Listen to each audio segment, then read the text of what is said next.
This is a meeting of the Town of Norton Zoning Board of Appeals, November 18th at 7 p.m. We have several items on the agenda tonight. This is a meeting taking place by remote participation pursuant to Governor Baker's order of March 12, 2020 and beyond, and pursuant to the emergency declaration of the Town of Norton from March 15 onward, 2020.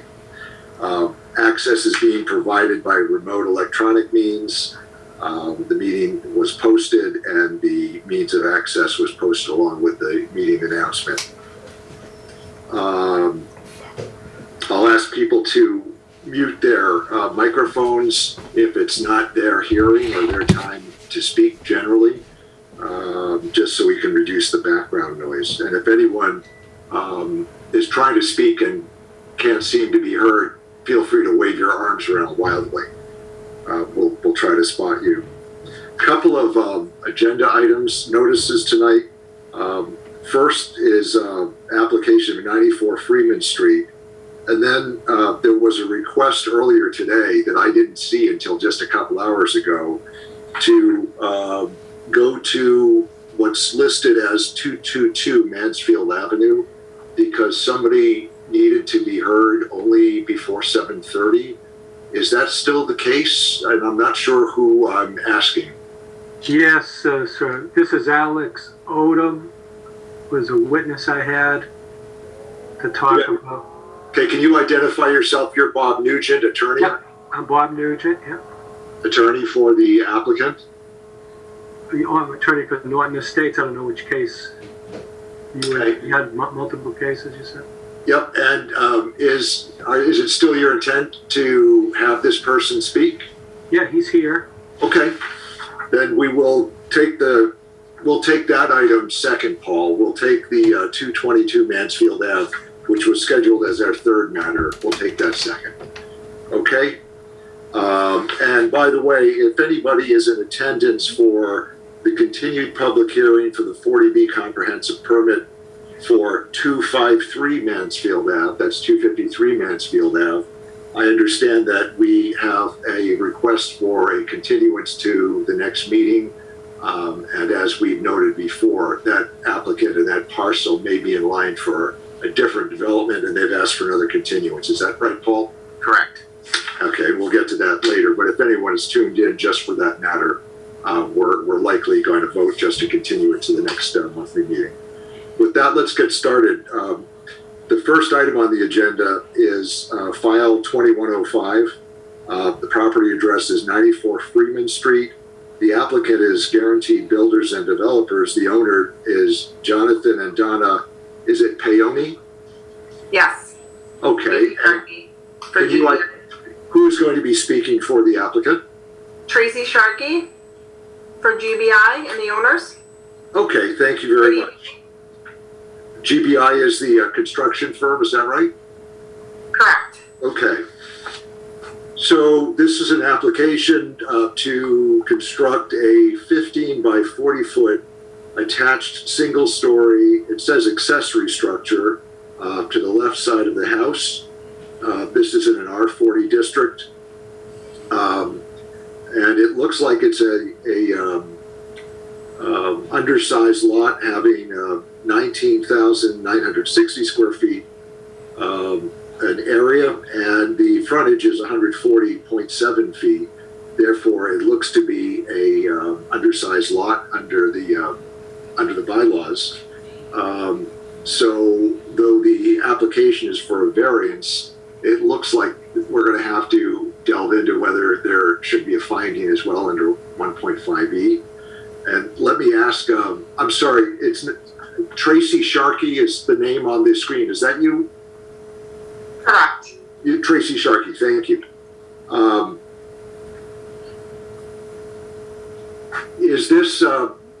Are you coming to us as a pre-existing non-conforming use? Yeah, non-conforming lot. So the existing non-conforming lot was formed before zoning. Okay. And I believe I did speak with the building inspector, and he directed me that I would be required to file just the variance. Okay. We'll take it as it comes up. I'm just introducing it at this point. Okay. Plans have been submitted with the application as required. Description of the variance is listed by a memo by Karen Keegan, GBI representative, of October 7th, which is in the file. Applicant requesting relief from the left side yard setback for a 15 by 40 foot single story garage to park 2 cars. Required setback, correct, is 25 feet, 14 has been provided, so a reduction of 11 feet off the side yard setback. There's just one question I have. This memo in the middle of the first paragraph says the alternative location would require driveway to be relocated. What's the alternative location? On the other side of the house. Okay, on the opposite side? Correct. Okay, I just didn't know what the memo was referring to. Mm-hmm. Okay, thank you. You're welcome. Members, it's shown on the plan what's being requested. It shows it would be no less than 14 feet off the southerly side yard boundary and 47.8 feet, it looks like. I think that's a 47 from the street. Therefore, that's within compliance. Are there questions from the board?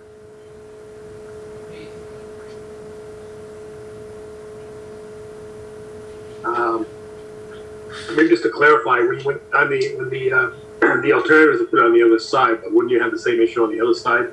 That there's enough space also? Because it looks like the house is in the middle of the lot.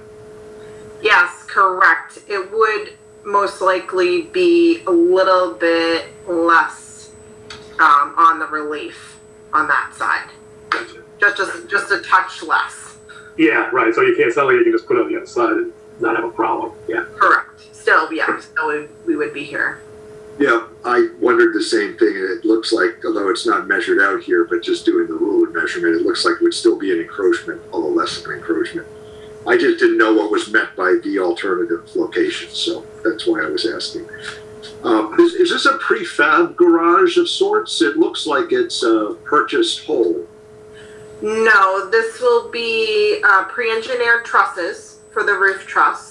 Okay. 512 pitch, like the house, and it will be stick built on site with a full 4-foot foundation, a concrete pad, and the trusses will be pre-made, but everything else will be just stick built. It's made to be made of wood material. Correct. Okay. And vinyl sided. Mm-hmm. We've seen some metal structures going in, and I thought some of the materials in the file, I couldn't tell exactly what it was, but maybe I didn't look closely enough. I'll note for the record, there's a letter signed by Frederick Walzak, 92 Freeman Street, which is, I believe, right next door, stating that he has no objection to the granting of variance that would allow erection of that garage. Members, do you have any questions? It's an attached garage, correct? Correct. Sharkey? Correct, it is attached. It is. Yeah.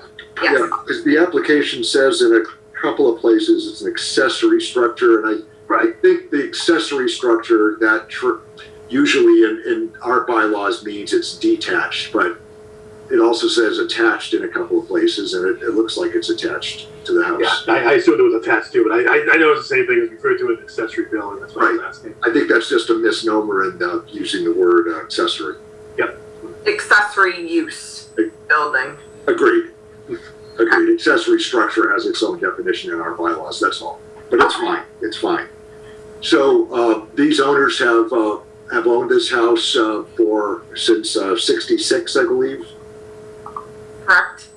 That would be a pre-existing non-conforming use, it appears. So to the members of the board, I'd suggest that this is in line if the board agrees for variance relief, but also for a determination under 1.5e. If there are no other questions from the board, I will ask if there's anybody else in attendance aside from Ms. Sharkey, to speak in favor of or in opposition to this application? For the record, nobody has spoken up or waved their arms wildly. Board members, no other questions? If not, is there a motion to close the public hearing? Mr. Chairman, I'll make a motion to close the public hearing. I'll second. Okay.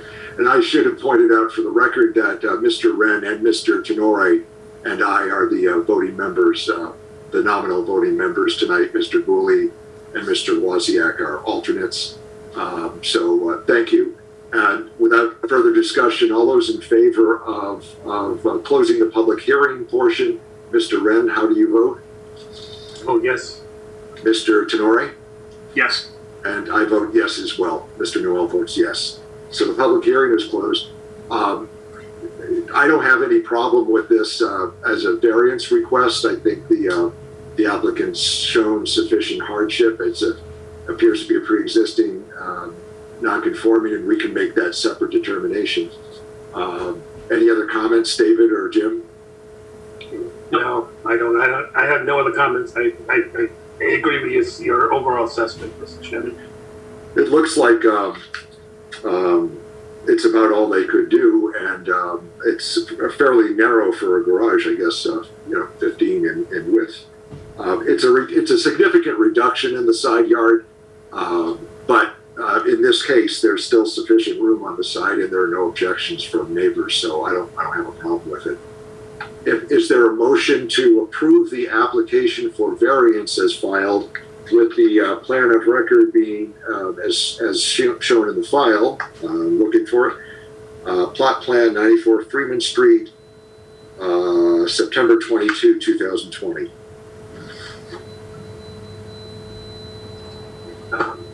I will make that motion, Mr. Chairman. And Tenor will second. Okay. All those in favor of granting the variance relief? Mr. Wren, how do you vote? Yes. Mr. Tenore, how do you vote? Yes. And Mr. Noel votes yes as well, so the variance relief is granted. Ms. Sharkey, because it's a pre-existing non-conforming use, it calls for a determination under another section of the bylaw that this, even though we granted a variance relief, will not substantially leave the parcel in a worse condition for the surrounding neighborhood and the neighbors, given lights, noise, and other possibly offensive factors. Members, do you have any questions on that issue? I do not. Jim Tenore, no? No. Okay. Is there a motion? Well, we've closed the public hearing, I'm sorry. Is there a motion then to approve a finding under section 1.5E that the relief we just granted variance for will not leave the use or parcel in a substantially worse condition in terms of the factors cited in the bylaw for the neighborhood? As a pre-existing non-conforming use, I'm sorry. Yeah, Mr. Chairman, I'll make that finding under section 1.5E. Make a motion on that finding, I'm sorry. Thank you. Section 1.5E. Was that a second, Jim? Yes, sir. Okay. Unless there's further discussion, Mr. Wren, how do you vote for that determination, that finding? I vote yes. Mr. Tenore? Yes. And Mr. Noel votes yes as well. Okay, Ms. Sharkey, and to your clients, we will get a decision ready within the allotted time. And good luck with the development, with the expansion. Thank you very much. Thank you very much, board. Appreciate your time. Have a good night. Okay. Good luck. Okay, one down. And I will, for the record, it's 7:15 now, so the 222 Mansfield Ave matter was slated for 7:10, so we can open the public hearing early, and we will hold off on 145 West Main Street for, we'll take that next after this Is that okay, members? Yep, that's fine. So this item is the applicant, it's actually appeal of a building inspector's decision. The applicant, Norton Estate Cooperative Corporation, address of 250 Mansfield Ave. The location of the property is 222 Mansfield Ave, not far away, of course. That is the New England ice cream plant operation. And just a brief history of this, the New England ice cream plant is used as, it's stated here, a warehouse, distribution, and storage center for its products. Reasons for the appeal are stated in an Exhibit A that's appended to the application. There is also a site plan provided to us. That's appreciated, but this is an appeal of a building inspector's decision, and that would be Mr. Carmichael, who has since left the position in Norton to assume a position somewhere else, just for the record. Is Mr. Iafredi here tonight? I see the name. I am, Mr. Chairman. Okay, thank you. And you are the successor building commissioner, correct? Yes, sir. Okay. And you have not, Mr. Iafredi, you have not altered the finding of Mr. Carmichael, is that correct? I have not. Okay. And Mr. Carmichael had, okay, no, thank you. This is something that, for the record, has been going on for a couple of years. Apparently, there was a special permit granted in 2016 by the planning board for the construction of the New England ice cream operation. And some noise issues have been complained of by some of the neighbors. Maybe the neighbors are limited to these neighbors who are the folks appealing Mr. Carmichael's decision. But in August of this year, Mr. Nugent, who we already heard from, wrote a letter to Mr. Carmichael asking for a determination. That is in the file as well. And Mr. Carmichael, I'll just cite the date of the letter, September 10, 2020, writing to Hockman and Nugent, PC. Mr. Nugent specifically noting he's in receipt of the letter of complaint and responding that he was declining to take action. Near the, I won't read the entire letter, it's in the file. Near the end of the letter, the second page now, near the bottom, paragraph starting considering everything that was done. The last line, I have some issue with the way it was worded, but I understand it. He says, I decline to enforce your 8/27/2020 request. I think what he is saying is he is taking no action on it. That's the way I read it. Anyway, with that and that brief background, I'll hear from Mr. Nugent. Is it you who is leading the application? Yes. Go right ahead. Well, as I said, Mr. Chairman, one of the main issues tonight is whether or not there's a sound wall constructed along the side of the property. That's what I was requesting from the building inspector. So I had Mr. Odom from Centec. That company was out at the property in August of 2019 to do sound engineering checks out there, and a copy of their reports attached to my exhibit. But I wanted him to talk to the board about a couple of issues. One would be why that wood fence that was constructed is not a sound wall as was required by the special permit.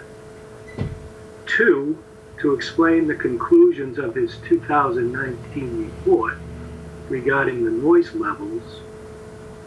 And three, briefly, my brother, Attorney Jacoby, I think he's on yet, he had raised an issue about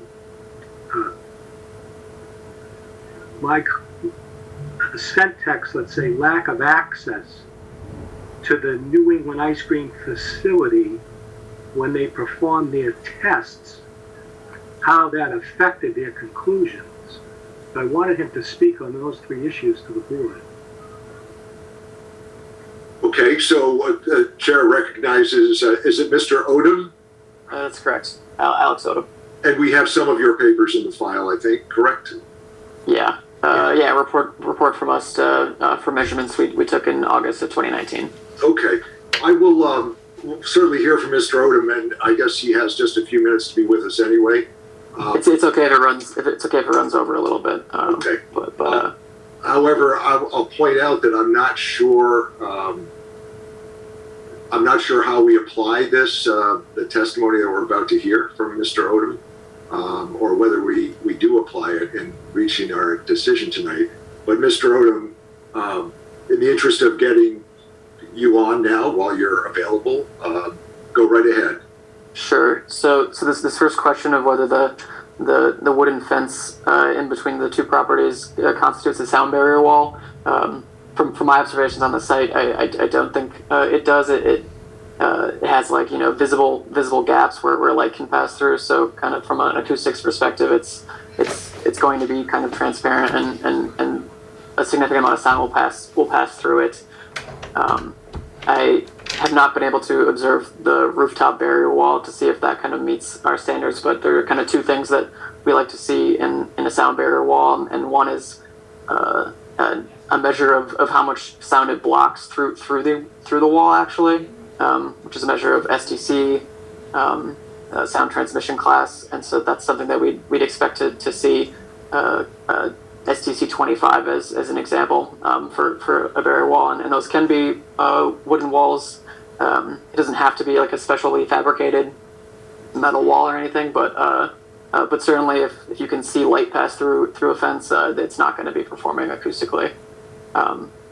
So that's one comment. The second comment about what our lack of access to the site, that's kind of when we took our measurements in 2019, we tried to establish what we thought was the background sound level of this environment, but New England Ice Cream continued operation throughout this entire time, so we don't know necessarily if we could get accurate characterization of the true background sound levels without shutdown of the plant. There was a shorter period of time on Saturday evening from midnight to, this is I guess Sunday morning, midnight to 4 a.m. that they have a setback in operation, and it was during that time that we measured our lowest levels, but it's still not clear to us if some equipment was still operating at New England Ice Cream. Do you mean by that, other members please jump in if you want to, but do you mean that to do a background noise measurement, it has to be no sound coming from the object, or? I mean, at least the way Massachusetts Department of Environmental Protection defines it, that they would kind of go in and measure background sound levels before a new building is put in place. And if you're dealing with a problem noise source, it would be shutdown of that noise source. It wouldn't necessarily have to be for a full week like we measured, but it would you'd look to measure something in the late hours of the night after traffic's died down, and you could turn off that source for a period of time. But in this case, obviously, the operation was already in process. Yeah. Okay. So, yeah. Go ahead, and there was a third point? Bob, maybe if you refresh Just to explain the conclusion you came to after your testing. Go right ahead. So again, Mass DEP defines kind of compliance in two ways. One is an increase in sound levels over ambient. They don't allow a sound source to increase levels by more than 10 dB above ambient background sound. And there's still a little bit of question of how best to characterize the background sound levels in this area, given that the New England Ice Cream couldn't shut down. But based on our measurements on the site and during that kind of low setback time, we think that the facility produces noise levels consistently at night between 9 to 16 dB over ambient, so exceeding Mass DEP's criteria. Again, this is in August of 2019, before kind of I understand some changes were made to the site earlier this year in 2020. The second component of Mass DEP's kind of compliance is they don't allow pure tones, and that's kind of defined in terms of frequency bands. They want they can't have a single frequency band exceed more than 3 dB adjacent frequency bands. So kind of whether it's a low frequency hum that's audible or a high frequency whine, they don't want that. We measured in August 2019 an exceedance of that pure tone criteria in a lower frequency band at 63 hertz. I understand also that there were some changes made to some rooftop equipment that may have helped reduce that tone. But I have not been back to the site to measure compliance. Okay. Mr. Odom, I should have asked you up front, what is your background briefly? Are you an audio engineer? What do we call you? Yes, I'm an acoustical consultant. I work for Ascentech Incorporated. We do, a variety of noise and vibration consulting work, both for kind of community noise, environmental noise, industrial noise, but as well as kind of architectural acoustics and other things. Okay, thank you. Thank you. Members, do you have questions of Mr. Odom? Tom, my question would be who would enforce Mass DEP jurisdiction and Mass DEP laws? If Well, that's the, I don't know if that's Mr. Odom to answer. Go ahead, Mr. Odom. Yeah, I mean, Mass DEP does have officials that would step in and make a ruling on something like this. So have they been contacted or have they on that part? That's a question better for Bob. We have not contacted. We're just trying to resolve this among the abutters here so we can move forward. We didn't want to make a Supreme Court case out of this. Okay. I guess I'm questioning what our role is in this. Well, that's what I was alluding to a minute ago, Jim. I'd let Mr. Nugent. Mr. Nugent, you feel that we can? I mean, you're asking us to overturn Mr. Carmichael's determination that he wasn't going to take any action. So if we overturn that, that means, I guess, a decision that the town should take some action. But I don't know exactly what you envision us doing beyond an overturning of the decision to not do anything. Well, I wanted to see if we could enforce the special permit that required the construction of the sound wall and the rooftop barriers that would reduce the sound of those reefer units on the roof. Okay. Do we have a copy of the special permit in the file and I just didn't see it? Yeah, it was transmitted by email at some point. I think it is in the file under the response from New England Ice Cream folder, in that folder. Mr. Chairman, did you also read the correspondence with Amy? Yes? Okay. Yep, absolutely. Just regarding our role regarding this and the pictures that were attached showing the actual roof screens installed and the fence being properly installed. Yeah, thank you for pointing that out. The application, it's a pretty big file, available to the public, of course, but it shows what I'll describe as a wooden fence structure that appears to be on the property line, although we haven't meted that out, meets and bounds, and some structures on the roof that appear to be cooling units, maybe heating units also, with some sort of metal buffers. Mr. Odom, is that generally correct? I think that the assessment of like the rooftop equipment is correct. I think the kind of distinction that Bob and I were trying to discuss was the difference between a fence that's only meant as a visual screen and a fence that'll provide some acoustical performance. Okay. Well, is there a standard for a fence that would provide acoustical performance, or are you saying it can be anything as long as it works? No, there's standards you can get. I mean, there are kind of specialty acoustics, noise barrier walls. They'll provide again this metric of this like test data for this wall in terms of STC. That's like a single value measure of how much sound is blocked by the wall. Again, this is only, there's kind of a couple different paths that sound takes. It'll travel directly through the wall, even no matter how massive it is. Some amount of sound will probably travel through the wall. And kind of the more massive the wall is, the less sound you'll get. But you'll also have some sound that is going to kind of bend over the top of the wall. So for this project, there is kind of a question separate from this maybe is what level of performance does a wall on the ground of its height as it's currently designed provide? It certainly would provide something, but to help, especially with the trucks that idle in the parking lot. But Acentec has not conducted an assessment of kind of what kind of actual performance you'd get with an official sound barrier wall there. Okay, thank you. And I think Mr. Wozniak's question, the special permit, or whoever asked where the special permit was, it is in the file. But the copy, I printed out several pages of it, and I would note for the record, the findings, which appears on page 6, or numbered page 6. Number 8, the applicant revised plans to accommodate planning board and abutters' concerns regarding noise and visual impacts to the abutting Norton Estates development. And then the next page, 7, special condition of approval. Now this is on the signed agreement that was signed and entered in 2016. Special conditions, the planning board said, plans shall be revised to include a detail of the sound wall and rooftop screens. And I think what Mr. Wozniak was getting at, and Mr. Booley as well, was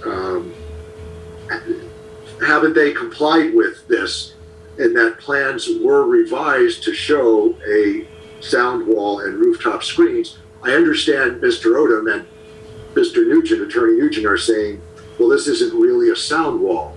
But all this says is that the plans are to be revised to show a sound wall. And so haven't they complied with these conditions? Well, if you look above on page 6, Okay. right before findings, you'll see that it says during the public hearing process, the applicant agreed to install a sound wall along the driveway and around the rooftop to mitigate the noise. So our first point is the wooden fence. I think you said it before, Mr. Chairman. It's not doing the job. Whatever we want to call that fence, it's not preventing the noise levels from rising. And I want to make clear, and my clients want to make this clear too. If you go back in there, if you have a chance to read through the special permit, you'll see throughout the special permit there's a concern of all parties about the noise levels for these abutters. Yep.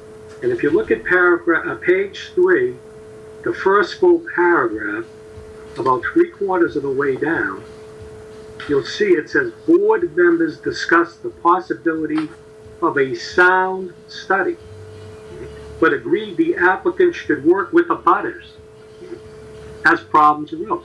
And that's very important to my clients because they worked for 3-4 years every time an issue came up, and that was part of what I was going to tell you.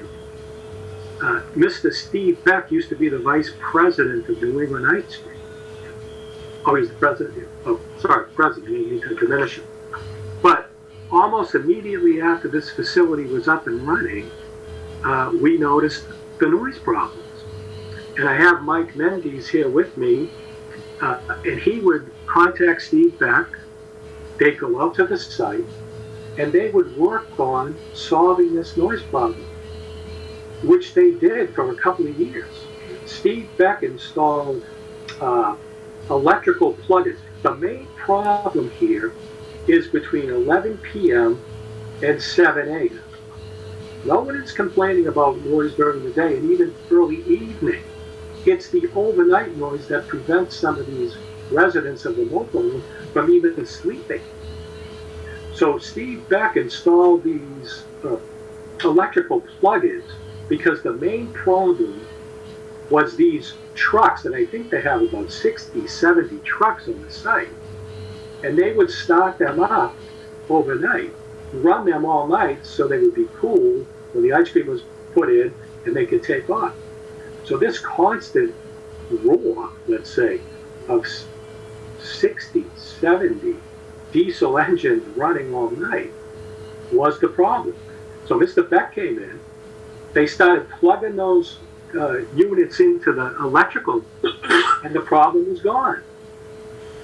Then about a year and a half ago, we see the problem coming back. The trucks were being run, the noise was loud again, and Mr. Mendez, he contacts New England Ice Cream to speak to Mr. Beck and finds out that Mr. Beck is gone.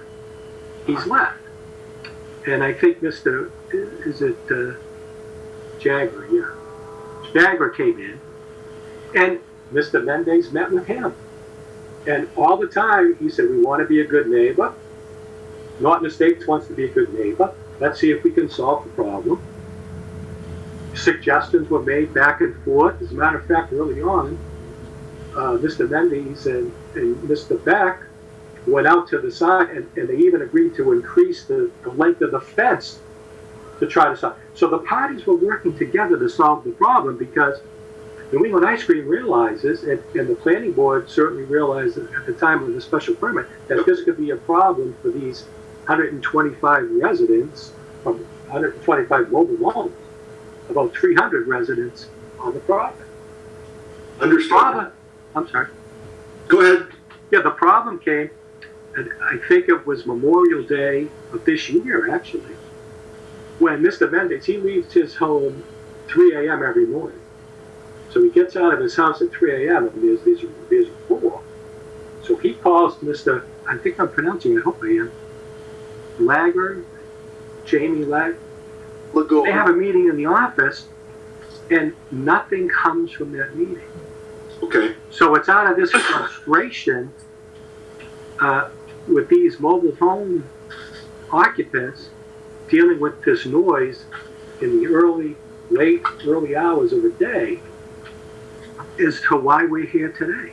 Okay, understood. There's something called exhaustion of administrative remedies. Before one files a lawsuit, you have to exhaust what you can do administratively. We're an administrative board. I'm going to suggest that maybe you had to file this, but I'm also going to suggest, and I want to hear discussion from members, that I'm not sure what the zoning board has authority to do aside from simply deciding that our building commissioner's letter was not supported.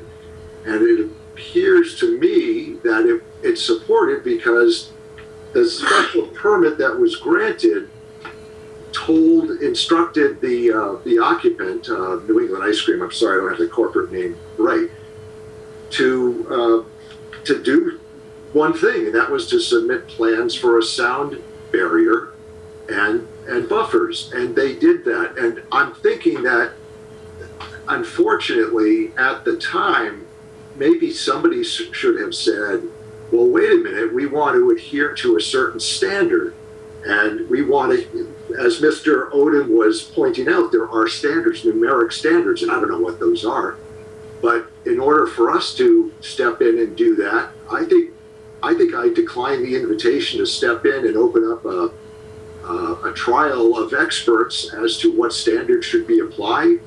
And then I point out that this decision wasn't appealed, so that it could have been worked into the decision that they shall commit to, a standard. And I know this board before, our board before, has declined to say, well, go forward and work it out, as long as the other party is satisfied, because that's not a standard at all. That leaves it open to somebody being dissatisfied later, or the acting party, as you're pointing out, Mr. Nugent, changing management or changing personnel that do things, that ends up doing things a little differently. So I guess what I'm saying is, I'm not sure what we can do as the zoning board, and I'm suggesting, as one of our other members suggested, you go to the state, DEP is it, for the sound standards, or you commence a lawsuit for nuisance against the plant itself. I don't know what we can do. I'd like to hold on 1 second, Mr. Nugent. Other members, do you have any other questions or observations at this time? Mr. Chairman, I can speak to, I was just reviewing the documents that are in the Dropbox.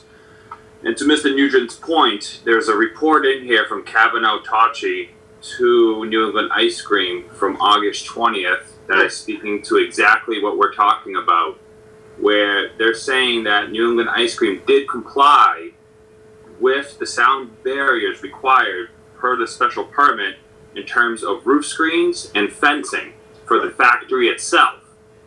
But they mentioned at the bottom of the report that truck noise was just never part of it, unfortunately. And I don't believe, and I agree with you, Mr. Chairman, I don't believe we have any regulation or anything to do with truck noise at this point. Unfortunately, it's maybe something in the future that should be considered, because truck traffic and truck noise is obviously something that's that is, you know, loud.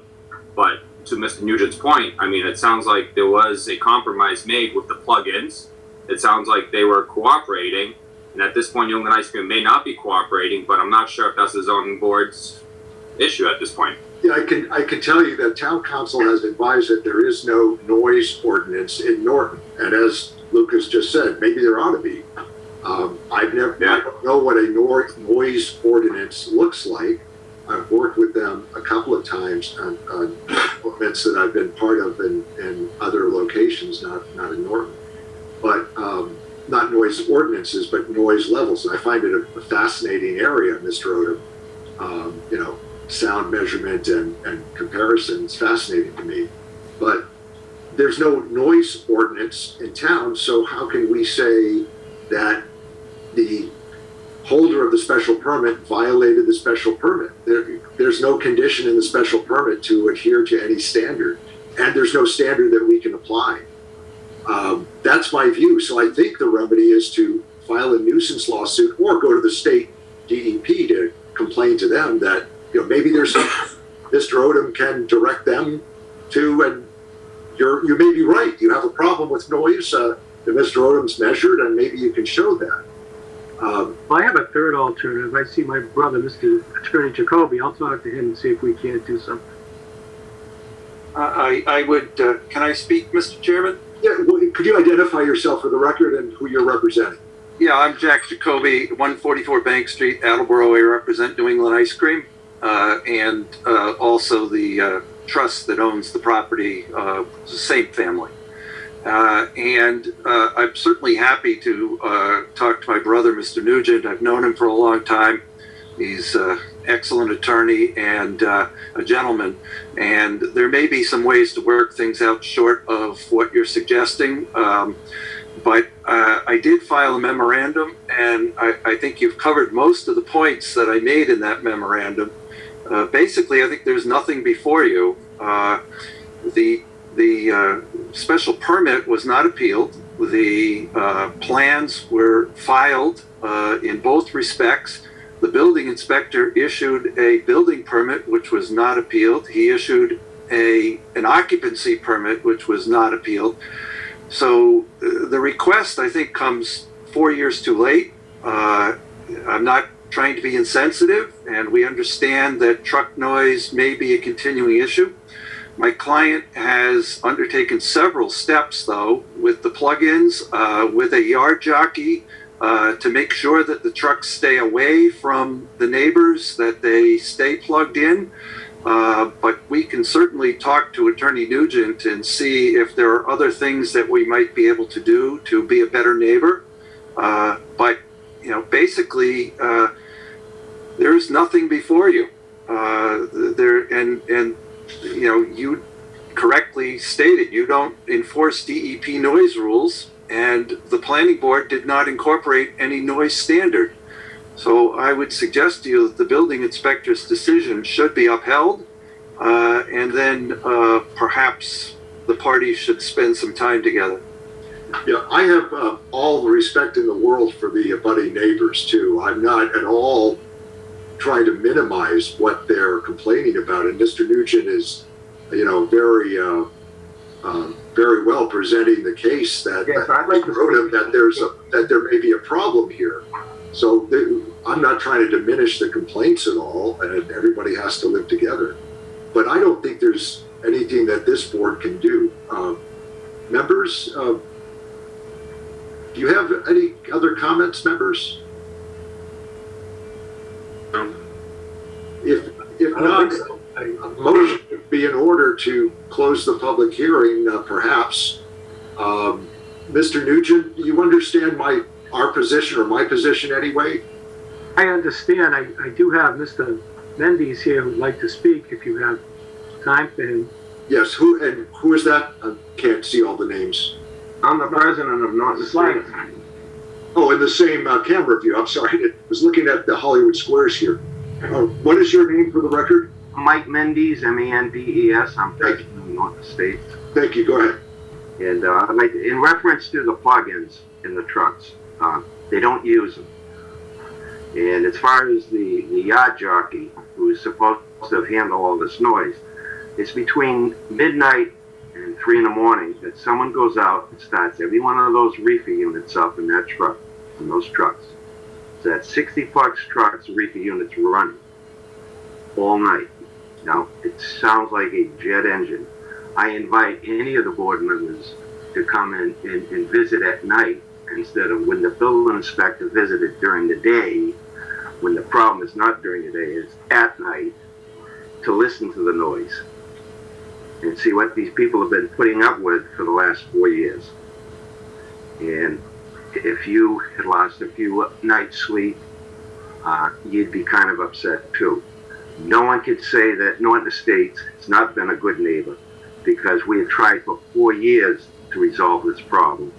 And to this date, it hasn't been solved. And, Understood. you know, our operations, who sets the hours of operation? I'm sure there's plenty of businesses that would like to run all night too, but because they're by neighborhoods and stuff, they can't. Yeah, but that's not an issue that we get. I understand to. that. That's the problem. But my other question was, is there an action to the planning board itself, Mr. Nugent? I don't know the answer to that. But if it's their permit that you feel is being violated, it would seem like going to the planning board might be a step, a possible step. But we certainly understand the complaints and the problem and the issue, but this board can only do certain things. Are there any other questions from the board? Is there a motion to close the public hearing? We can discuss further after that. Or do we invite more comment or argument? I think from my perspective, I mean, I'm at the end of the day, I don't know what we could rule on. I guess I'm curious why it sounds like there was at one time a solution. I forget what they called it, but there was some type of device they attached to eliminate some of this noise. Is there a reason why? I don't know if anybody can speak to it, but it seems like there was a solution in place to deal with the noise from the trucks, and then for some reason operationally something changed. Yeah, I think what was being described is instead of running the diesel engines to power the refrigeration on the trucks, they were plugged in to electricity directly, so it wasn't the diesel generating the electricity. Right. And that's spelled out in the papers. I didn't know it had changed back. Mr. Nugent is telling us for some reason it's changed back to diesel, and I don't know why, but again, that's nothing, we can't control that. If I could talk to Attorney, like we said, I think we're gonna have to, Jack and I will have to talk about maybe a resolution before any lawsuits or. And putting that in writing perhaps as a contract might be the way to go. That's just that's a suggestion. Yeah, we would be happy to meet with Mr. Nugent and his client, and if it turns out that the measures we've taken are not being observed, that the yard jockey is not doing his job, we're going to get to the bottom of that and deal with it. Okay. Member, is there a motion to close the hearing? I'll make a motion to close the hearing, Mr. Chairman. A second. Okay. Mr. Wren, how do you vote on the motion to close the hearing? We have to do a roll call vote. I apologize for everybody watching saying, what is this guy asking the question for? We have to do an audible roll call vote under the COVID rules. Mr. Wren, how do you vote on your own motion? I vote yes. Mr. Tenori? Yes. And Mr. Noel votes yes to close the public hearing. Now, any further discussion, members? I don't think there's any relief that we can do. I think Mr. Carmichael's letter hit it. It could have been explained maybe a little bit differently, but he didn't find a standard that was violated in the special permit, and that's all it said, because there is no standard in the special permit. Any other discussion? Nope. No, I mean, we've had that question before. If we've made a decision on something and the applicant doesn't do what we ask, what is our recourse? And it's very little anyway. So in terms of, it has to be the building inspector or inspector. So well, even if we don't hold very much enforcement power. No, even if we overturn Mr. Carmichael's decision, the alternative is to do something. So what's the something? Right. You don't know what it is. That would be up to the new building inspector, I guess, to do something, but, to impose new restrictions as he saw fit. I don't know. It's just, we also, if we make a decision and we have no jurisdiction to make the decision, that's also something that's attackable in court. If we have no power to make a decision, we can't make a decision. With that, is there a motion either to, however you want to state the motion, is there a motion to approve the petition to overturn the building inspector's decision, or in the negative, to deny the petition to overturn? I think we have to do it in the affirmative, right? We don't have to. It's up to you, style. If you want to make the motion, you want me to? Well, if you want, Ken. Nah. I'll make the motion to approve the petition, to overturn the building inspector's decision. Okay. So a yes vote would overturn the building inspector's decision, and a no vote would keep the building inspector's decision in place, right? Right. Is there a second? I'll second that. Okay, Mr. Tenori, how do you vote? No? Mr. Wren, how do you vote? I also vote no. And Mr. Noel votes no as well. So the building inspector's determination will stand, but I'd urge the parties to pursue the other options, and it's always better to talk and agree on things rather than litigate. But to the residents, this board just doesn't have power to do anything at this point in time. Thank you all for your participation, though, and Mr. Nugent, thank you for explaining it, and Mr. Odom so clearly. Thank you. Good night, everyone. The board will remain in session and move on to the next item, which is the name of the applicant is Reasonable Rentals, Inc. 145 Rear West Main Street, I guess, R West Main Street. I've never seen that actually in North. The owner of the property is BCL Realty. The address is 145R West Main Street. But this is the business known as, I believe the signage says Reasonable Rentals. This is also an appeal of the building inspector, Mr. Carmichael's decision. I'll just go through a bit of the history and then ask people to jump in as I did the last time. In this case, Mr. Carmichael issued a letter dated October 1, 2020, a cease and desist for the business operating at the location. This is is this a commercial or a village commercial zoning district? Mr. Noel, James Thrasher here for the Reasonable Rental. This is village commercial. It is, okay. The application says C, so I thought it was village commercial, but I just wanted to clarify that. And I'm looking at the handwritten first page of our form. Well, you can't see it. There you go. It just says C there, but we'll take it as a village commercial, which is what it is, and that's what I thought. That's fine. Present use of the premises is a tool and equipment rental company. It used to be, as we know, a limo car rental company, although I think the rentals might have been a little bit different form. I think you have to rent the driver as well. But we understand, I think, what the distinction the applicant is trying to make here. Mr. Carmichael believed that there was not an explicit allowance of this use in the zone so that he had to turn it down or issue a cease and desist letter. Again, it's in the file, October 1, 2020. I find no evidence that the business use is a lawfully pre-existing non-conforming use, and no evidence that relevant zoning relief has been obtained. Therefore, this is a cease and desist for reasonable rentals to stop operating in the village commercial zone. However, Mr. Carmichael then, upon request, issued a stay of his order. It's an ongoing business there. A stay of his order pending our taking it up at a zoning board meeting, which we are doing at the moment. Have I recited the history basically correctly, Mr. Thrasher? You have, sir.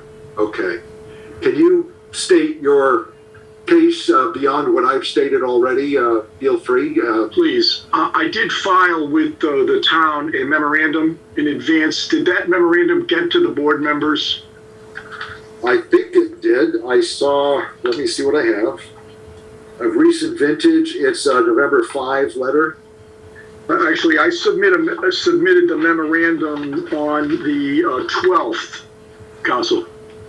Okay, let me look through. I believe I saw that as well, but I'm not sure. Paul, help me out here. Was that in the file? I thought I saw it. It is. It's in Dropbox. And I believe I sent that to you in a separate email as well. Could you just briefly go through that? I thought I saw it here, but I don't see it printed out, and I might have put it in a different stack. Go ahead, Mr. Thrasher. Well, I tried to lay out the case for reasonable rentals as succinctly as I could. The essential argument here is that a rental business and a sales business are two different entities, and that the town chose to zone out sale of heavy equipment, farm implements. It didn't choose to define sales and rentals as the same type of business. In the memorandum, I point out that we did a search through the town bylaws, and the town bylaws show approximately 30 uses of the term sale, resale, and 12 uses of rent or rental. In no place could we find any indication that those two terms are to be synonymous.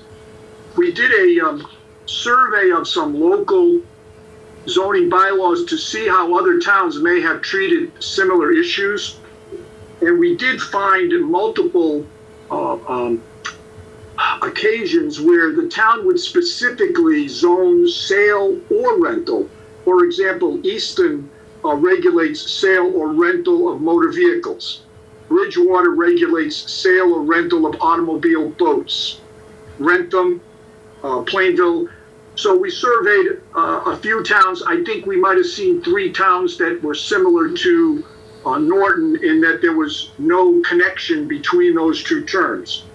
So we started with a review of the law dictionary just to put before the board the understanding that within the parameters of the law, a rental and a sale are different types of transactions.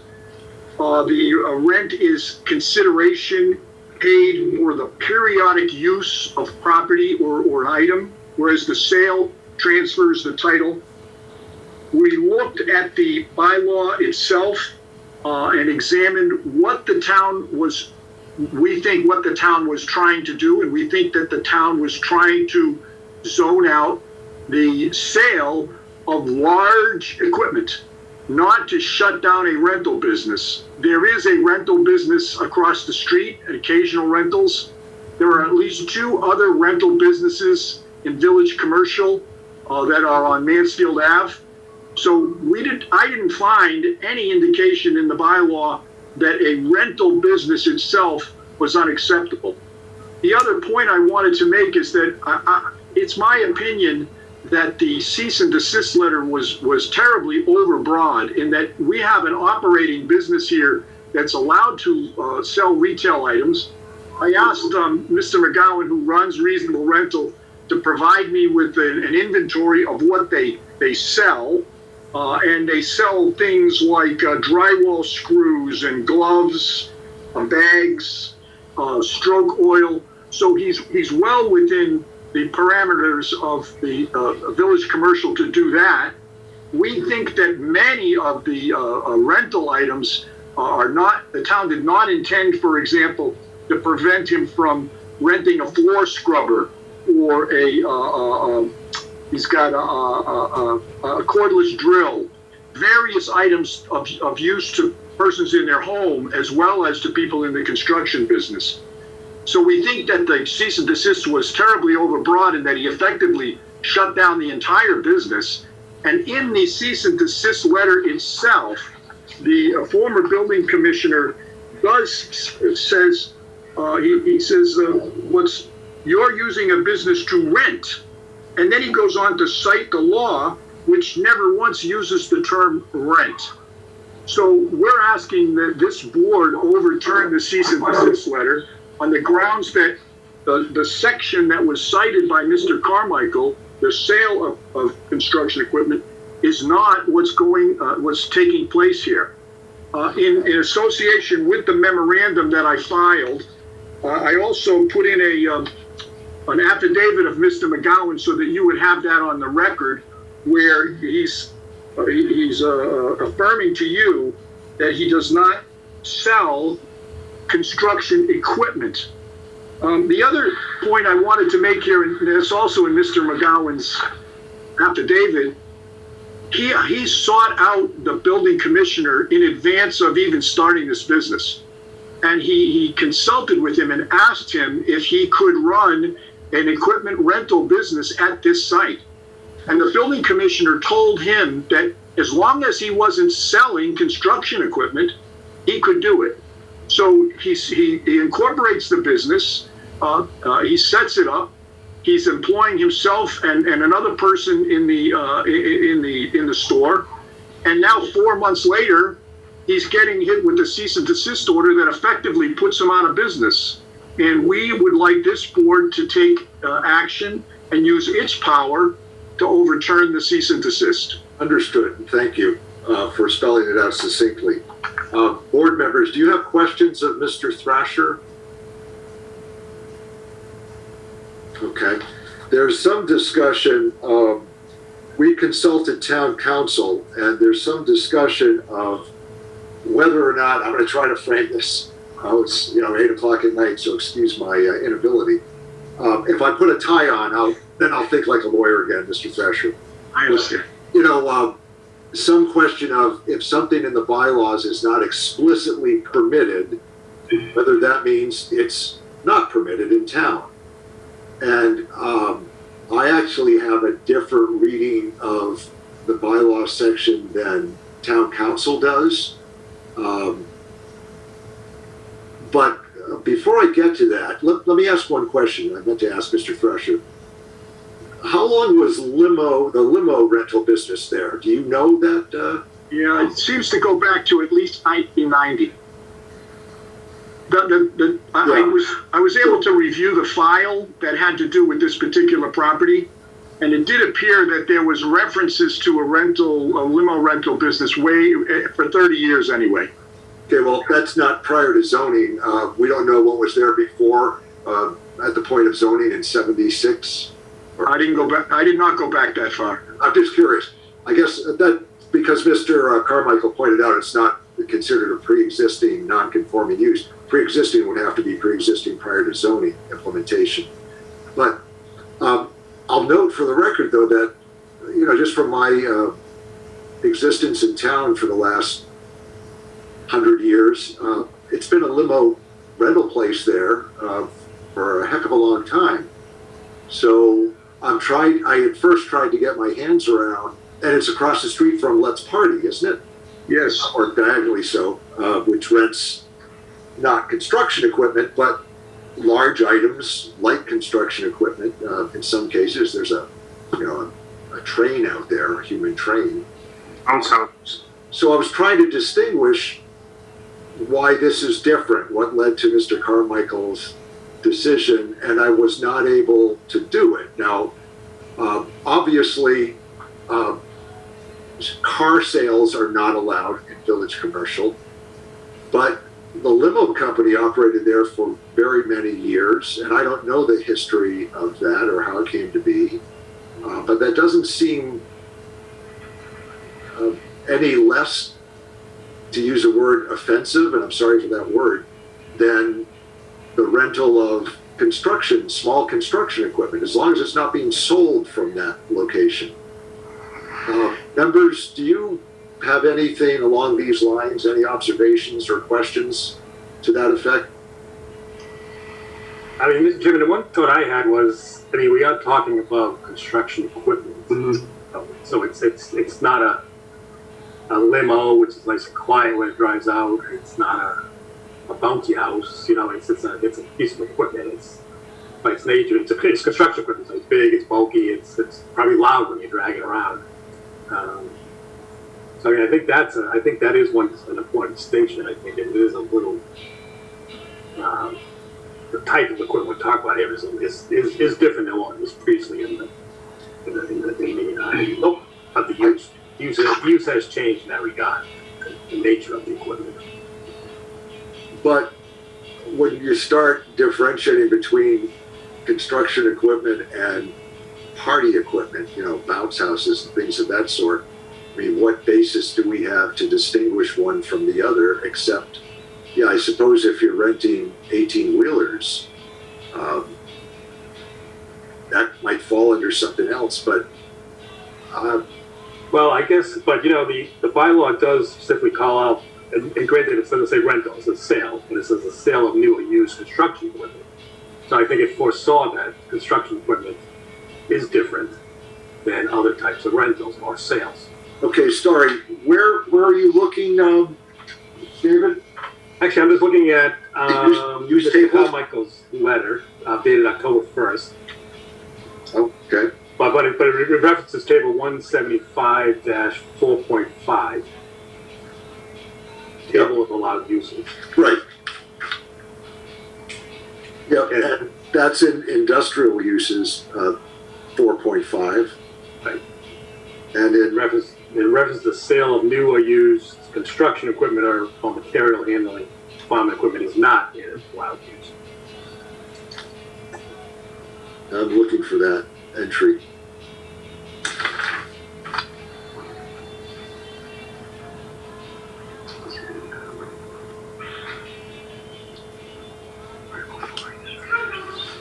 I did see it earlier this week. I don't actually have the bylaw in front of me, but it was specifically listed.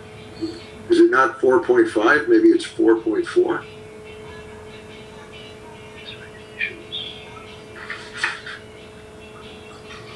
Fourth line down on chart 4.5. Thank you. I was just reading right past it. Sales of new or used construction or materials handling equipment, farm implements and machinery, and that's a no under Village Commercial. That's what you're referring to, Dave. That is what I'm referring to. Thank you. Thank you. And that's what Mr. Carmichael was referring to. Yep. Also. So my point was that, you know, the bylaw does foresee, you know, it is differentiating that construction equipment is not an allowable use, the sale of construction equipment. Yep. And what you're saying is, how is rental much different than sale? Yes, and actually, I could probably argue that rental is actually more volume than sale, because this equipment goes back and forth many times. Mhm.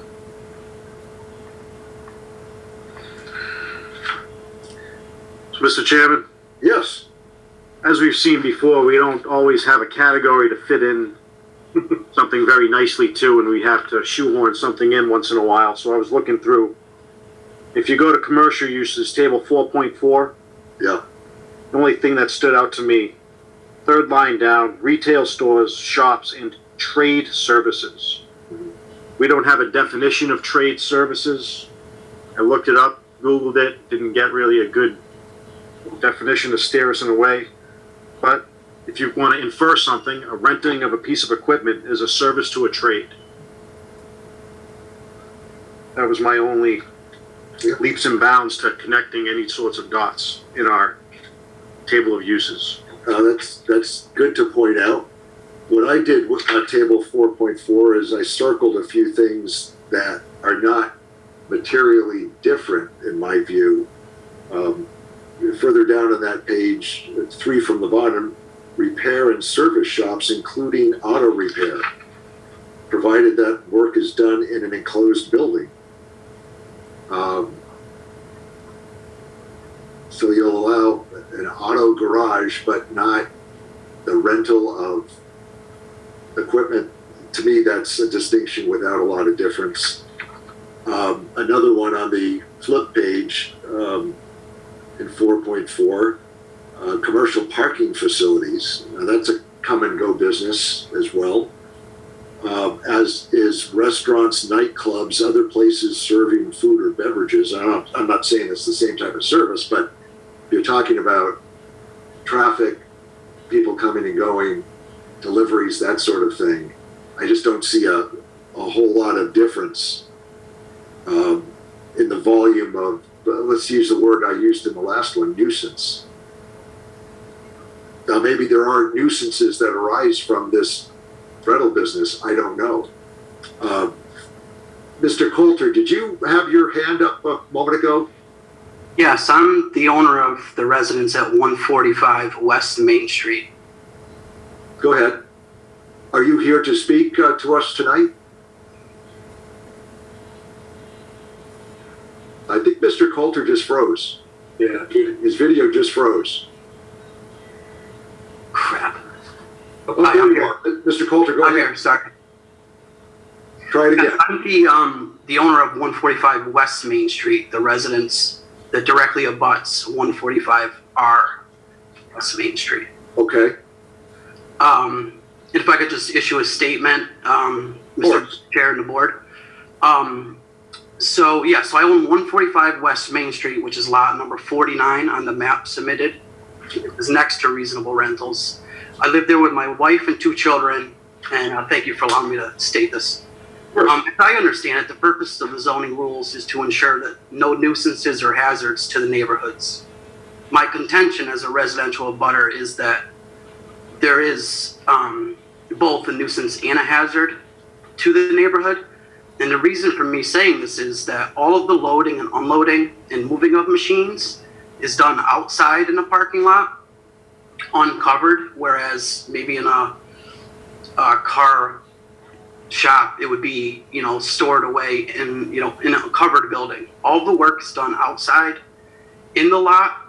All of the loading and unloading and moving of the machines, it's loud loading and unloading at all hours in the days of 6-ton, 3.5-ton excavators, wheeled skidders, wood chippers, track loaders. It's been as early as sometimes 5:30 a.m. in the morning and as late as midnight or 10 p.m. We've been woken up by the noise, me as well as my kids, on school nights and on weekends. In terms of the loading and the moving around, there's a lot of beeping with the construction vehicles backing up, loud noise and banging as the metal trailer hitches get slammed down and back up while during loading and unloading. There's been diesel trucks idling loudly for periods of time. In terms of the hazard, my main concerns around the close proximity to my home and yard and the size of the lot of the business. In my opinion, the parking lot size isn't conducive to storing and moving these compact construction vehicles around and loading them. Therefore, there has been times where they've had to block traffic on 123, loading large trailers in and out of the business, whether they're loaded with machines or not. Trucks, trailers from the business have used our private driveway, which is directly adjacent to our shared easement. Also where our front yard is and our kids play with their basketball hoop.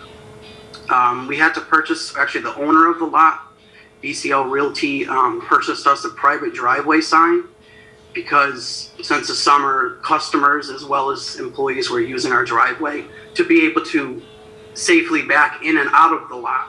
So if you take away the use of our private drive, my contention is the parking lot is too small to be able to have these huge vehicles there. And lastly, just trucks with trailers are in and out renting and dropping back off the heavy equipment less than 2 feet from where we walk with our daughter to our bus stop using the common driveway. In conclusion, the proposed use, in my opinion, is not in conformance of the use regs. As I understand it, it's a nuisance and a hazard to the neighborhood. Therefore, I would hope that Building Inspector Carmichael's order is upheld. Thank you. Thank you, Mr. Coulter. You mentioned a common driveway just now. Yes. Can you describe that? I don't see that. I mean, tell me where it is. It's hard to explain. It's right at the beginning of 145R. It's right at the beginning of this lot, the reasonable rentals lot. Our property has a, it's like a half circle driveway. So we can pull in right next to the animal hospital, or we can pull in and we share that driveway. And so when we walk down to the bus stop, right by our mailbox is directly next to the shared driveway. And a lot of the maps submitted were from like 2007, so it's kind of hard to. Well, when you say shared driveway, do you mean it is legally? I mean like an easement. It's not really a driveway. It's just like an entryway. Okay. If that makes sense. I'm not sure. There's no barrier on the property line? There's a fence. I think on one of the maps it shows it as an iron fence, but it's just a regular chain link fence, on the property line. Okay. Right by the trees.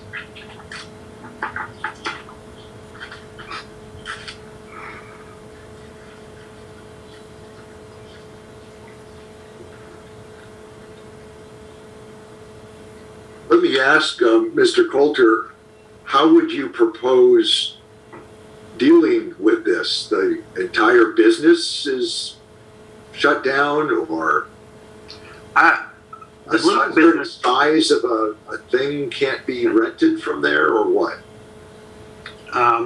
As I understood it, the limo company used it more as an office building where they had 1 or 2 limos that a driver would leave the property with and then return.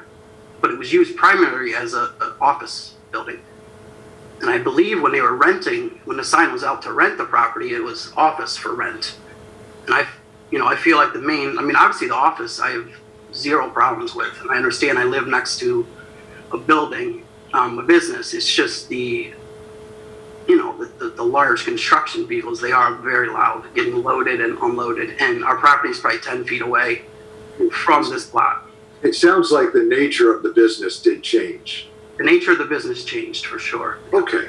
The question is whether it falls within the bylaw and what, if anything, the board can do about it. Exactly. I share the comment of Mr. Thrasher, though, that the letter closing down the entire business is overly broad, and I don't think that could stand on its own. But my question is this a violation sufficient to say to a business, you're done there, or you can't rent any vehicles from there or any equipment from there? I just Chairman, don't see it. Go ahead.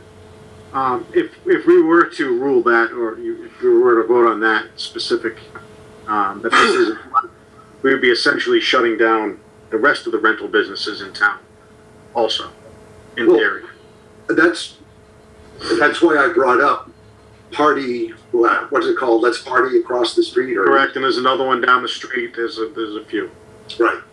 Is there any, maybe this is getting a little off topic for right now, is there any way, a path to a special permit by the planning board which could set hours of operation and turning radiuses and site plans and things like, is there any path that somehow we could steer them to the planning board in which Mr. Coulter's problems could be addressed? And I don't know, but I wondered about hours of operation generally.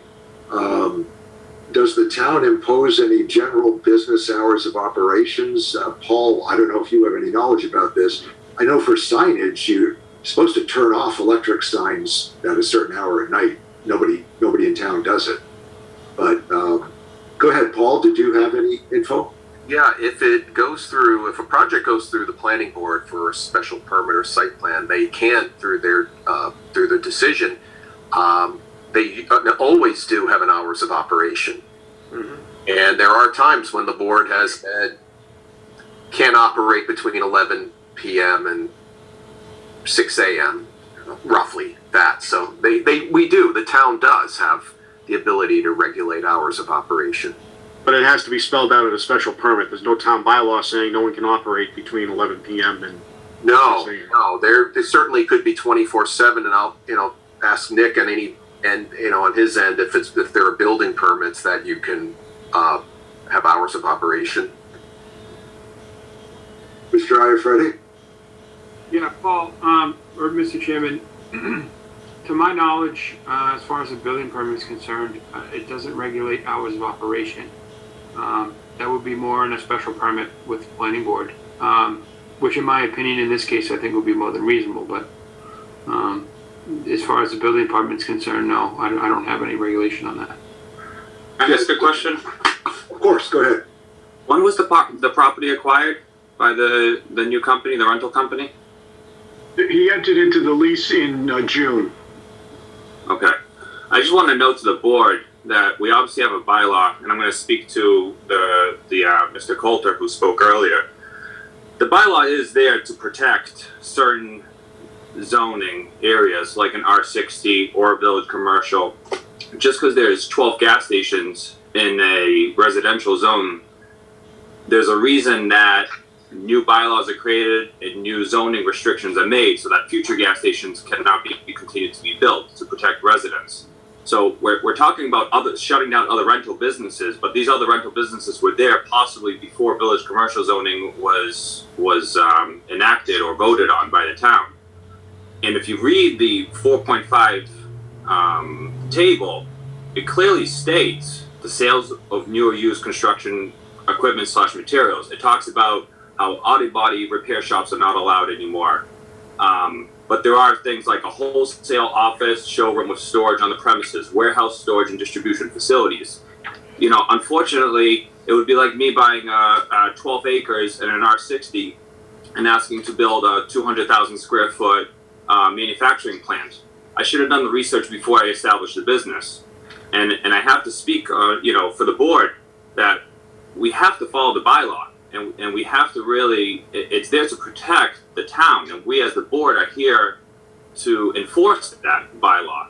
So my position in this is that this business is not allowed based on the use right now, and that if they want to possibly stay at this, I don't want to shut down any company either. I mean, especially with the times ahead of us, but maybe there's another path. Maybe they do have to build a warehouse where the noise is inside a warehouse at 5 o'clock in the morning and not outside in a parking lot next to someone's bedroom. I would just like to note that to the board when we're reviewing this. Okay. I disagree that if something is not specifically permitted, then it's not allowed, because there are new types of businesses all the time. I mean, I could say, I have a good example. Come up with a new technology that could move into a location just because it's not spelled out in the bylaws, by name. I don't think the town wants to be in a position of saying you can't do something new. But if you look at the bylaw table, and if you look at the businesses that are under village commercial not allowed, and you take the approach of what is the use right now, for example, you're listening to machinery being loaded, machinery being stored out in the parking lot, large trucks coming in and out at different hours of the day. Now look at the table and look at sales of new or used construction equipment, light processing or fabrication, factories, manufacturing firms, machine-intensive processing, fabrication, assembly, out-of-body repair, paint, soldering, or welding shop. To me, that's all within the same family. That's all within the same family of the business the gentleman's running. And again, I don't want to be the one to say it, but you have to look at the bylaw and you have to look at the table.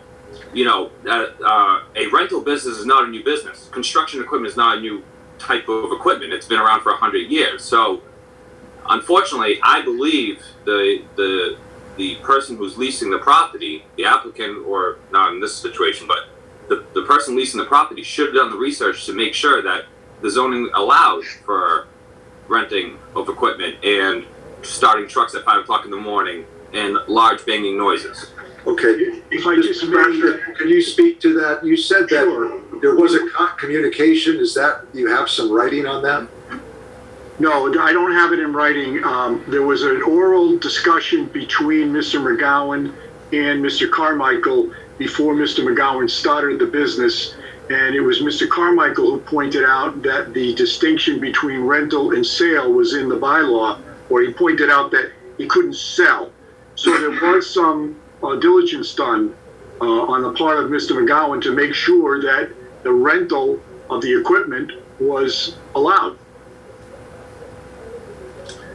We put that in the affidavit as well, Mr. Chairman. I think that's paragraphs 2 through 5.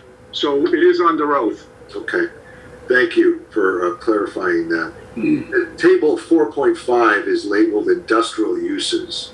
And I guess it's a judgment call of whether this is an industrial use or a commercial use. 4.4 is commercial uses.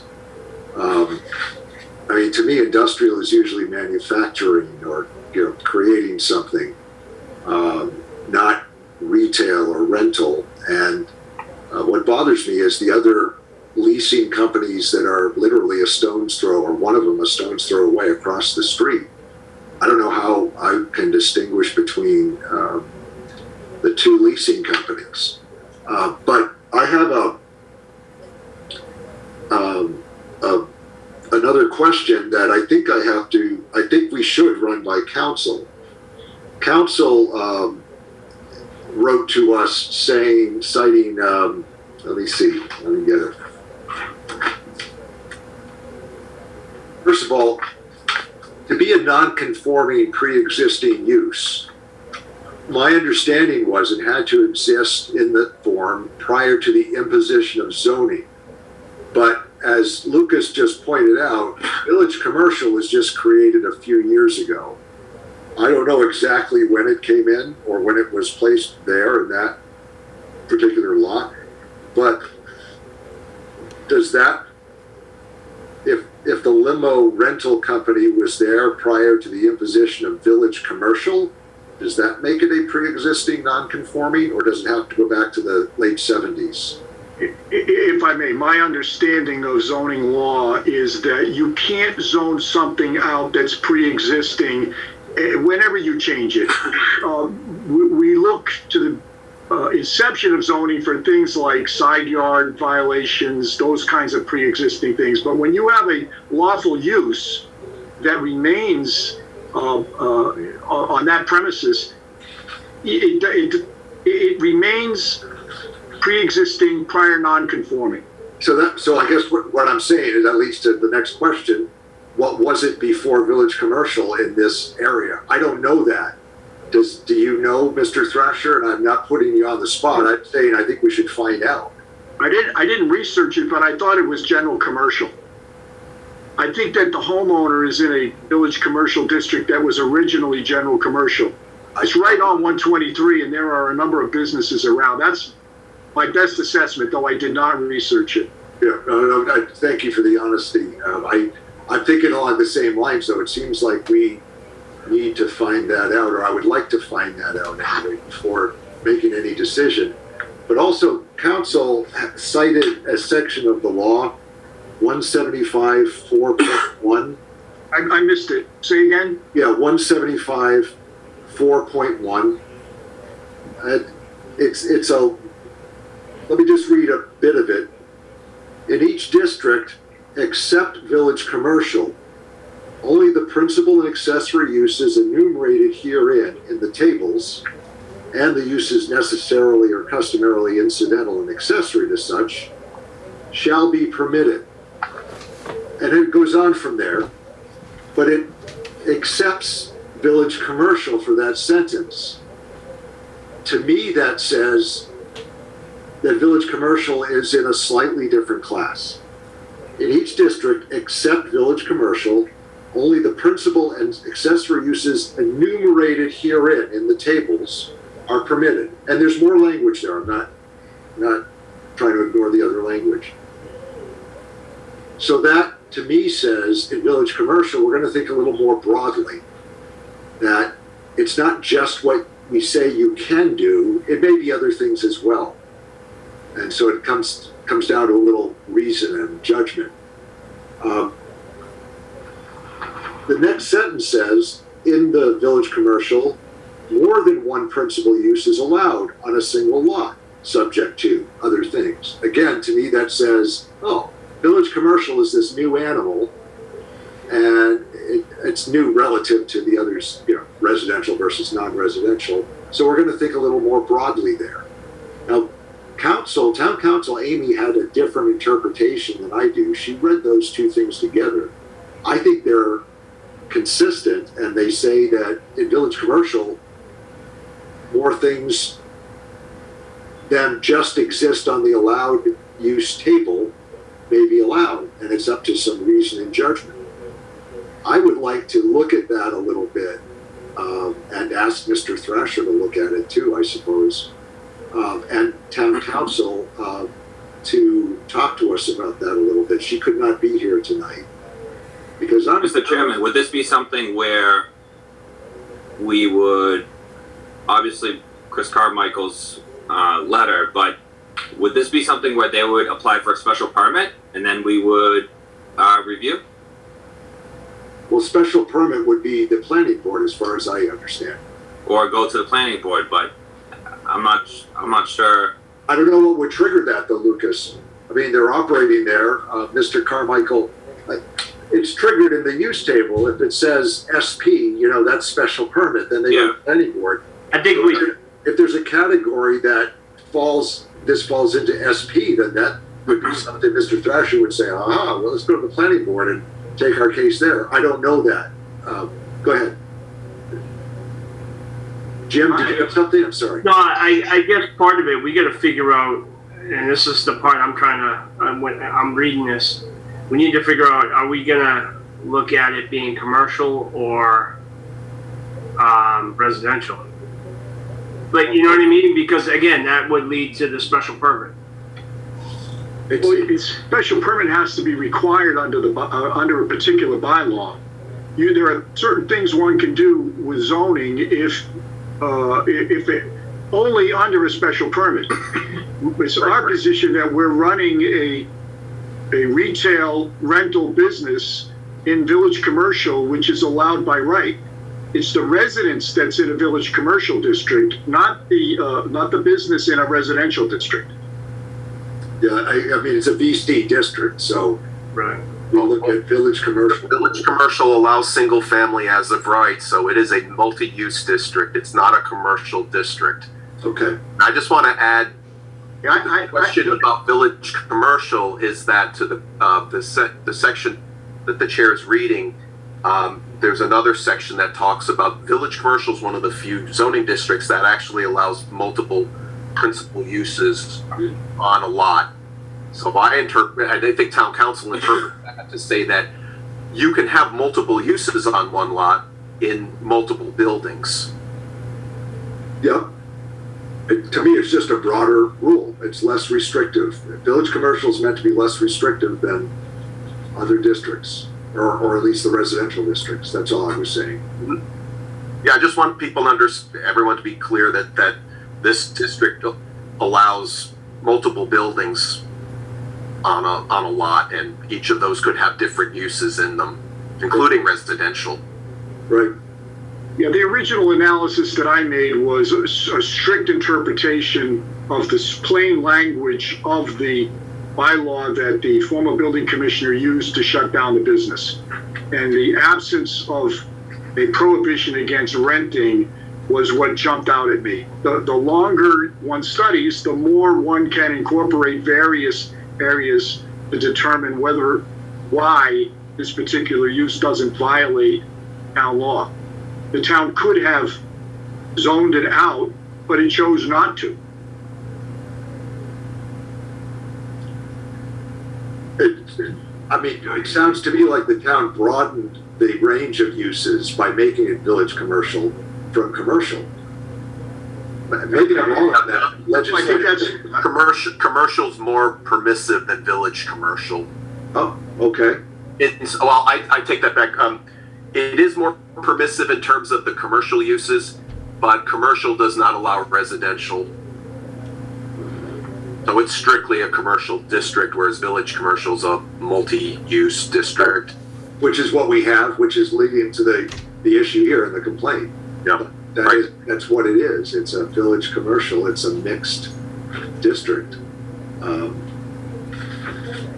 Is the complaint though that it's being used for multi-uses? I don't think so. No. I don't think anyone's complaining about the retail side where they're selling things out of the shop, out of the office. Yeah, but the reading of the cease and desist is a shutdown of the entire business.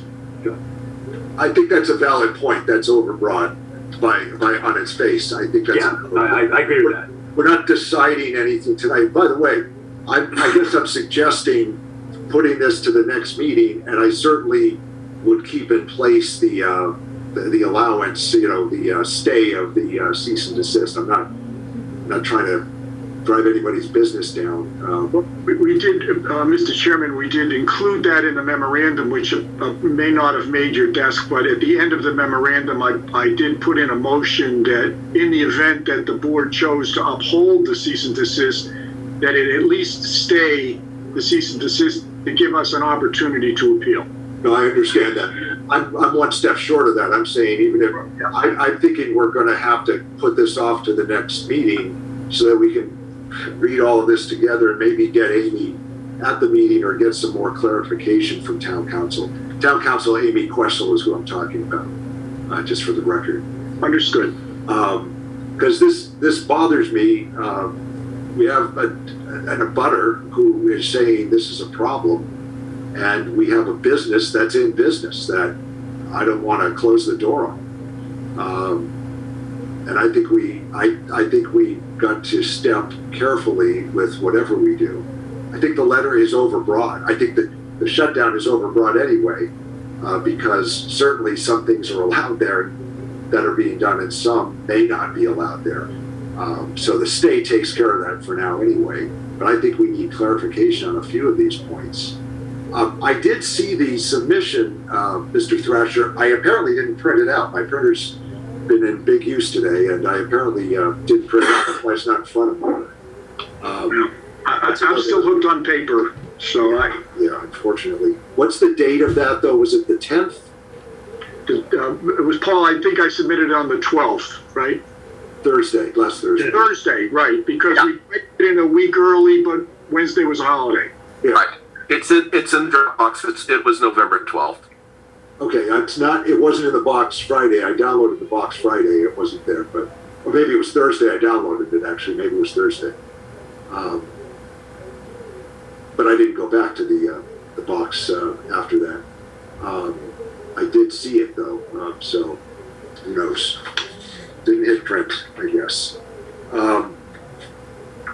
There was some... Mr. Chairman, I think the issue, I'm continuing to read the table of allowed uses.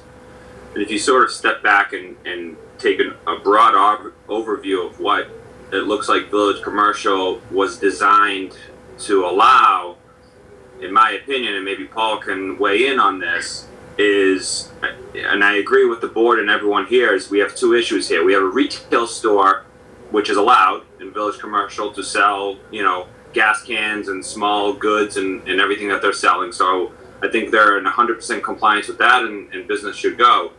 But the issue at hand is they have equipment outside and they're making loud noises. And it sounds, if you read, for example, one of the uses that they talk about, and the closest thing we can compare this to in terms of village commercial is auto repair, right? Auto repair, you have cars stored outside, you're making sounds, you're bringing cars in and out, and in table 4.4, it says repair and service shops, including auto repair, provided that work is done in an enclosed building. Right. So again, I think village commercial, and to Paul's point, it's not predominantly for commercial or for residential, it's a mixed use.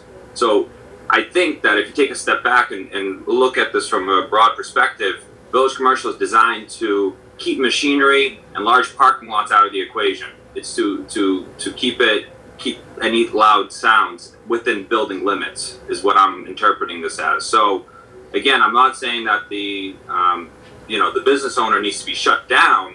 I just think that there's a different avenue here for him in terms of being able to rent large construction equipment, which in my opinion is at this point not allowed by the table and by the interpretation of the bylaw.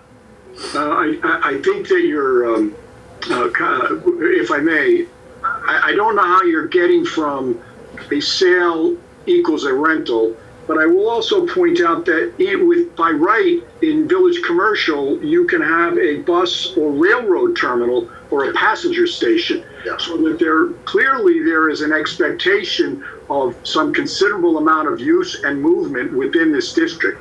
I will just I'd like you to think about that point. Yeah, I agree. I agree. We're not concluding anything tonight. I tend to agree, though, that I was looking at all of these uses too, and saying that clearly noise is expected in VC districts. So how could a noise complaint really rule the day? Another question here, is there a way to slice it? You know how cars are rated by size? I know trucks are rated by size. What does 3-ton or 6-ton mean? That's not the weight of the machine itself, is it, or is it? Yeah. I don't know the answer to that. Lucas? Yes, typically the tonnage of when they say 4 tons, 6 tons, 8 tons, that's the weight of the vehicle, because typically the heavier the vehicle, the louder, the louder the noise will be. So a 6-ton tractor and 3-ton tractors are leased here? I just looked at the website a little while ago, and I don't know tractors, but that's a pretty big range of sizes. I don't know how big a 6-ton tractor is. No, I mean, they're renting excavators. I mean, they're not renting cranes by no means, but, a Bobcat with a skid steer with tracks is going to be loud on top of pavement. I mean, I'm in the industry, so I can attest to that. But, yeah, they're not renting cranes or 18-wheels, it doesn't look like by their website, but they are renting sizable equipment. This isn't somewhere where you're picking up a small lawnmower and that's it. They're renting, things where, you need 3,500 trucks to pull the trailers. This isn't something that you're putting in the back of a Honda Accord. No, but to me, a skid steer is not a huge piece of equipment. That's just my judgment. I mean, you can argue with me. We can all have different opinions on that, but a skid steer is not. A backhoe, I've seen small backhoes. I saw the tiny one today driving in. I said, wow, I didn't know they made them that small. And to clarify, I'm not saying it's a large, like I said, it's not large equipment like cranes or large 450 or 550 excavators, but it's also not a Home Depot rental center with small lawnmowers and chainsaws. Understood. That's what I'm asking. Is there a way to draw a line within the bylaw? Apparently there's not, because it doesn't state it. So how can we come up with a standard if it's not in the bylaw? It's either allowed, it's not allowed. And my concern is that bylaws maybe have to change, but we got to work with what we have. Paul, were you trying to say something earlier when Mr. Noel was speaking? Actually, Lucas, you covered it. You covered it.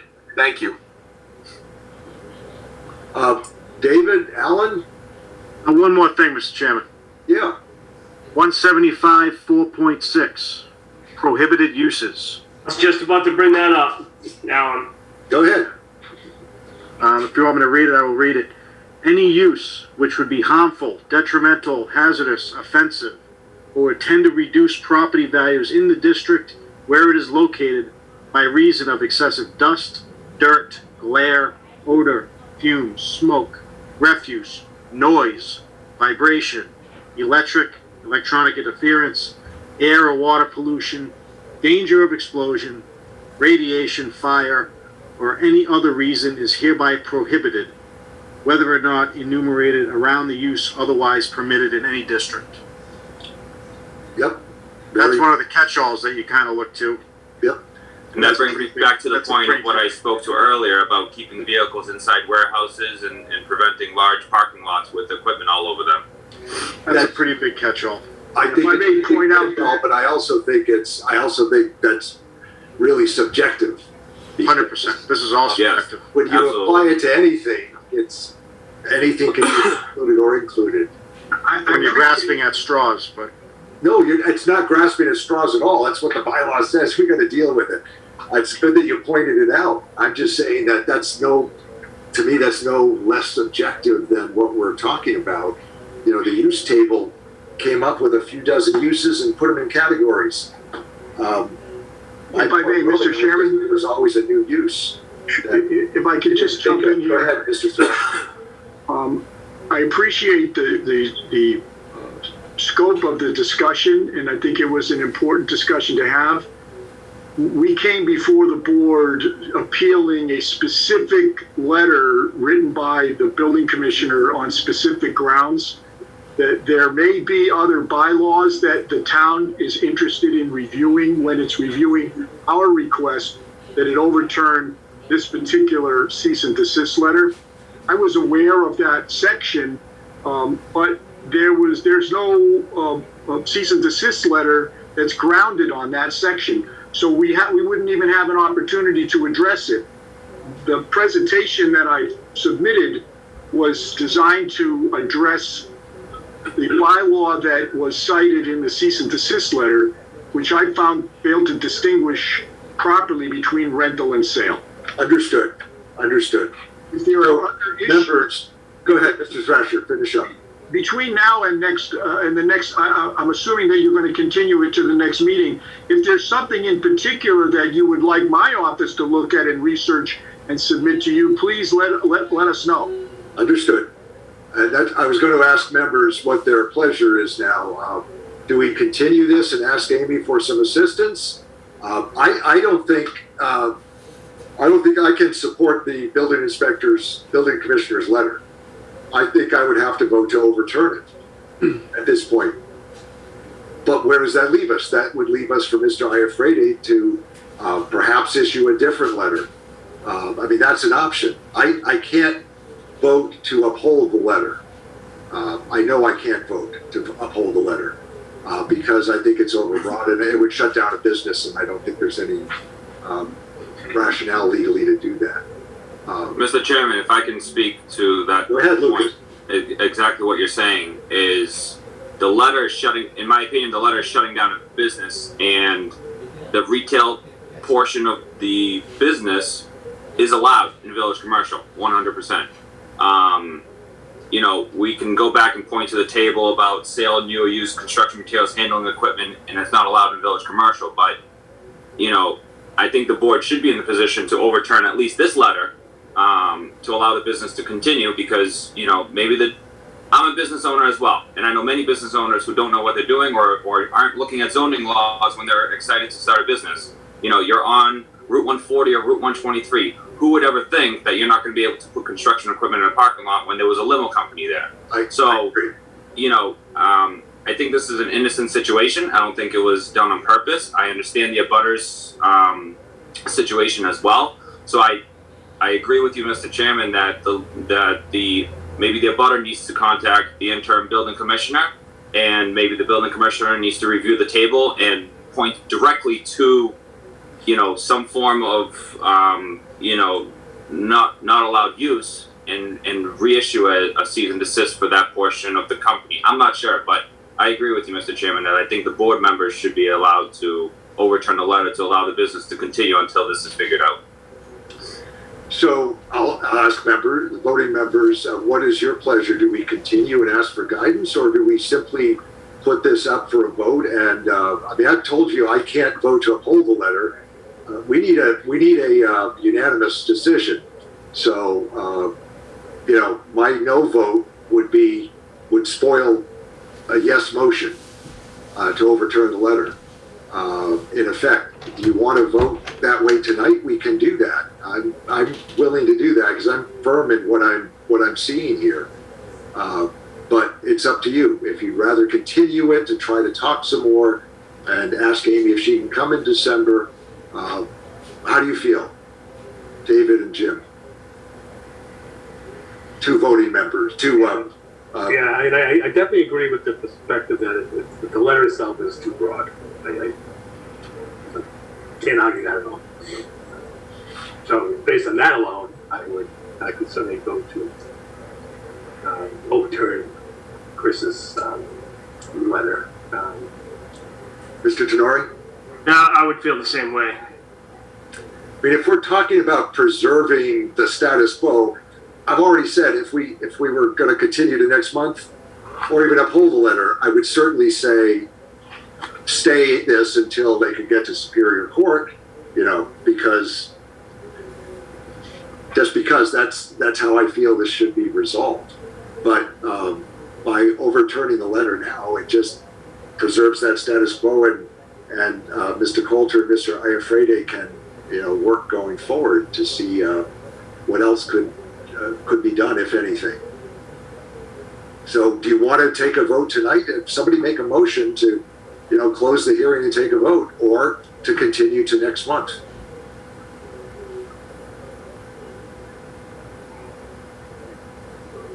Well, I mean, if the purpose of of us meeting tonight was to decide whether or not Chris's letter should be upheld, which I think it is. That was the purpose, right? Of us coming here tonight. Yes. Yeah, that's what I feel. Really, right? I totally understand the other issue, but I'm not 100% convinced that this particular rental operation is appropriate in this zone. But that's really, I guess, at the end of the day, not the question that's before us. The question is whether or not Chris's letter is too broad and should be overturned. And on that point, I think it should be. Jim? I definitely agree. It's too broad, and we should overturn it. I think the standard is whether it was well reasoned and supported by evidence, and I don't think it was done for any bad purpose, but I don't think it was completely thought out, and I don't think it is supportable, and I don't think it was reasonable for this situation. So with that, is there a motion to close this public hearing and then take a vote tonight? Or do you wish to continue it to the December meeting, which I thought we set it for December 9th, but maybe we didn't.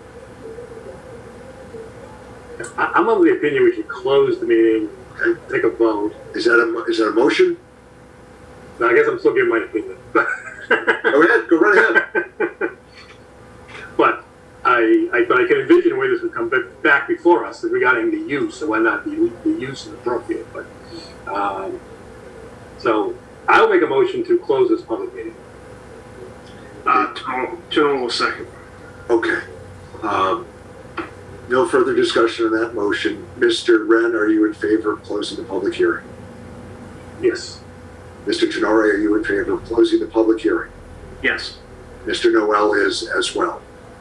Hearing is closed. We've been discussing this. Is there any further discussion? If not, entertain a motion to grant the petition to overturn the building inspector's determination.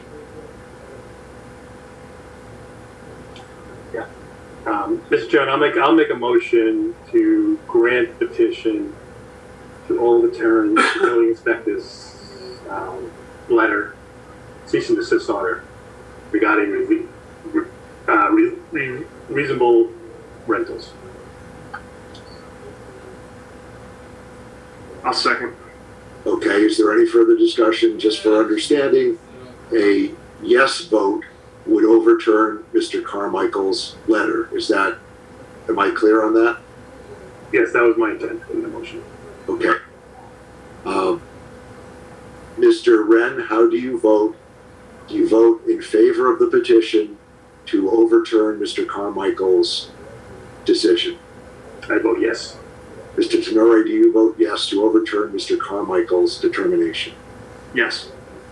And Mr. Noel votes yes as well. Okay, thank you. And Mr. Coulter, I hope you follow what we've been saying and try to do with all respect for your position.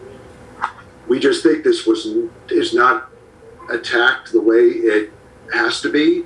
And I invite you to talk with Mr. Iafredi and Mr. Thrasher if that's appropriate. Well, I'm going to suggest the first thing that my client do is try to sit down with the building commissioner and discuss his perspective on the whole case. I think he's only had an opportunity to be on the job for about a month. Yeah, Mr. Iafredi, thank you very much for participating tonight. You walked into a couple of hornet's nests, but hey, the town of Norton is a hornet's nest. I'd be more than happy to sit down and try to resolve this so everybody's happy in the end. That's part of my job. So you've been very helpful to the board tonight, though. Thank you, Mr. Iafredi. Absolutely. Okay, and thank you. The decision is that, and we'll type it up in due course and post it appropriately. Thank you for your generous with your time, folks. I appreciate it. We'll sign off now. Thank you. Thank you. We have two more items on the agenda. I'm going to turn the camera off for just 30 seconds. I just need to step away and get another can of soda. Can we take a 1 minute break? Yeah, I'll take it. I'll step away also. Thank you. Yeah. Yep. I'm back in about a minute, okay?